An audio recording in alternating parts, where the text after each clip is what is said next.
మక్కన్ సింగ్ గారు అందరు నిలిచేటి చప్పట్లు కొట్టించాడు. కానీ నిన్ననే రైతు రుణమాఫీ చేయడానికి నాయకత్వం వహించినటువంటి వ్యవసాయ శాఖ మంత్రి గారు ప్రోగ్రాంకి వచ్చినారు. నేను నిలిచామని చెప్పగానే కూర్చొని ఒక్కసారి గట్టిగా చప్పట్లు వారు స్వాగతం చెప్పమని చెప్పి కోరుతాను. ముందు వరుసలో కొడతలేరు, రైతులు కాదు కాబట్టి. ఇది ఒక చారిత్రాత్మక ఘట్టం. భారతదేశ చరిత్రలో అన్న మాట నిలబెట్టుకున్నటువంటి పార్టీగా మే 6 తారీఖు ఆనాడు రైతు డిక్లరేషన్లో రాహుల్ గాంధీ గారు చెప్పినటువంటి మాటలు ఈ రోజు రేవంత్ రెడ్డి గారి నాయకత్వంలో ఉన్నటువంటి ప్రభుత్వం అమలు చేసి చూపెట్టింది. చాలా మందికి అనుమానం ఉంది. నిన్న కూడా రైతులు చెప్తా ఉన్నారు, నిజంగా కలనా నిజమా మాకు అవుతుందని అనుకోలే. గతంలో తెలంగాణ వచ్చినాక ఆర్థిక మిగులు బడ్జెట్ ఉన్నటువంటి రాష్ట్రంలో ₹1,00,000 రుణమాఫీని 4-5 కిస్తులుగా ఇచ్చిండు.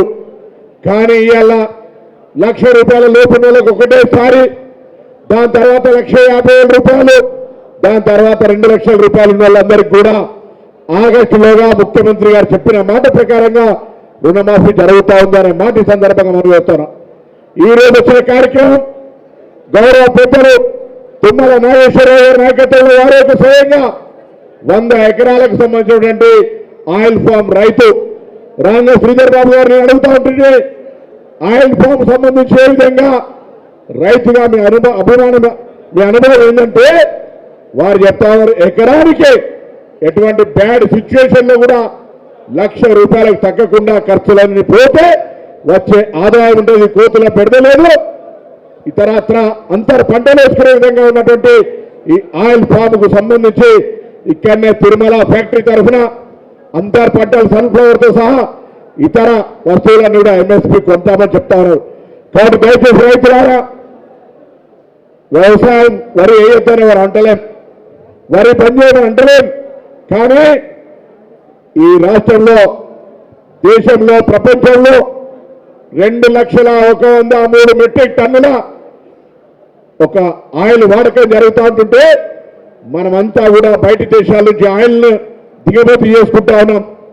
మనకు స్వయం సమృద్ధిగా ఎదగాలని ప్రభుత్వం, అటు కేంద్రం ఇటు రాష్ట్రం అనేకమైనటువంటి టార్గెట్లు ఫిక్స్ చేసింది. ఈ రాష్ట్రంలో 20 లక్షల పైగా ఈ యొక్క ఆయిల్ ఫామ్ పెట్టాలని, ఈరోజు పెద్దపల్లి జిల్లాలో 45,000 ఎకరాలకు పైగా ఆయిల్ ఫామ్ పెట్టాలని లక్ష్యంతో ఈరోజు ఇక్కడ ఫ్యాక్టరీకి ఫౌండేషన్ వేసినటువంటి పెద్దలు తుమ్మల నాగేశ్వరరావు గారు మరొకసారి ధన్యవాదాలు తెలియజేస్తూ, ఇది రైతుల ప్రభుత్వం, ప్రజల ప్రభుత్వం. ఈరోజు మేము మాట్లాడడం కాదు, మీరు చెప్తే కూడా వినే విధంగా ఈ ప్రభుత్వాన్ని తీసుకొని ముందుకు పోతాను. అనేక కార్యక్రమాలు జరుగుతూ ఉన్నాయి. ఇప్పుడే పెద్దలు మక్కన్ సింగ్ గారు మిగతా చెప్పినారు.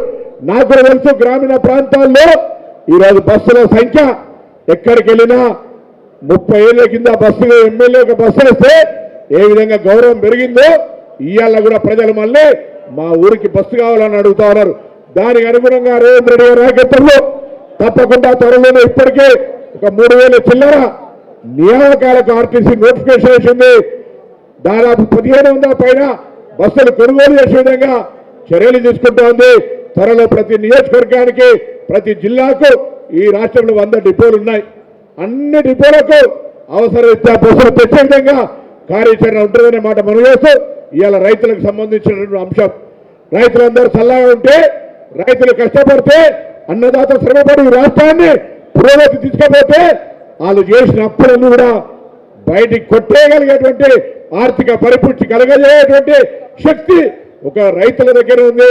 ఉత్పత్తిని పెంచండి, ఆదాయం పెంచుకోండి. ఈ ప్రభుత్వం కూడా ఆర్థికంగా ఎదగడానికి అప్పులు తీసుకునే విధంగా ఒక మధ్యగా రైతన్నాలు కష్టపడాలని కోరుతూ అందరూ కూడా హృదయపూర్వకంగా నమస్కారం చెప్తూ ధన్యవాదాలు తెలియజేస్తా ఉన్నాను.